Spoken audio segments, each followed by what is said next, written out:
জীবনে বড় হও কিন্তু কাউকে ছোট করে নয়, জীবনে হাসো কিন্তু কাউকে কাঁদিয়ে নয়, জীবনে জয়ী হও কিন্তু কাউকে ঠকিয়ে নয়, জীবনে সুখী হও তবে কাউকে কষ্ট দিয়ে নয়। প্রিয় মানুষটি সামান্য একটু অবহেলায় একটি মানুষের নীরবে চোখের জলে বালিশ ভেজানোর জন্য যথেষ্ট। ভালোবাসা কোনোদিন ফুরায় না, যেটা ফুরিয়ে যায় সেটা হলো প্রয়োজন। ভালোবাসা যে সবসময় কাছে থেকে হতে হবে তা কিন্তু না, অনেক সময় দূরে থেকেও অনেক বেশি ভালোবাসা যায় যদি অনুভূতিটা সত্যি থেকে থাকে।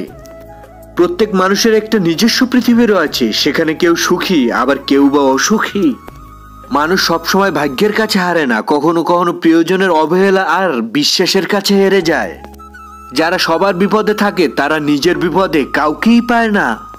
একটা সম্পর্কে যখন দুজন মানুষের মধ্যে জেদ চেপে যায় তখন দুজনই জিতে যায়, শুধু হেরে যায় সম্পর্কটা। ক্ষুধা কখনো ধর্ম মানে না, আর খাদ্যের ও পানির কোনো জাত হয় না। পৃথিবীতে ফ্রিতে কিছুই পাওয়া যায় না শুধু মায়ের ভালোবাসা ছাড়া।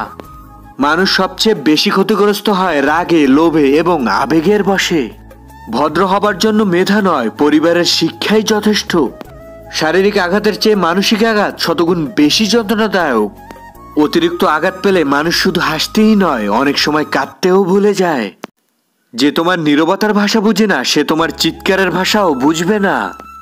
আমি মাঝে মাঝে কোনো দোষ না করেও তোমার কাছে সরি বলি, কারণ তোমাকে হারানোর ভয়টা আমার ভেতর কাজ করে। আর একটা সরির কারণে যদি আমাদের রিলেশনশিপটা দীর্ঘস্থায়ী হয়ে যায় তাহলে আমি 1000 বার সরি বলতে চাই।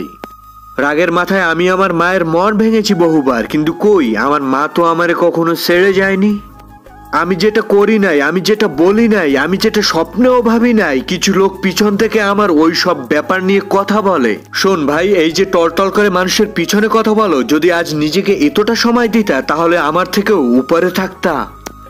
If she quit me, I don't care and I just tell her I am okay because Allah always with me.